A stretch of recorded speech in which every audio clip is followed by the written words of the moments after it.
So I come into work today and my truck won't turn over.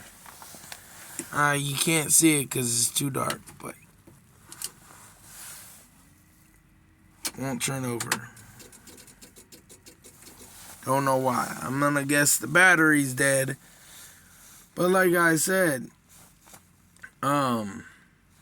Monday, last Monday, or really it was more like Tuesday, came in, the truck started fine after I turned on the little off switch back on, and then all last week it was fine up until Friday when I left, and then somebody drove my truck, and then all of a sudden now it's just like come back after the weekend and it won't turn over.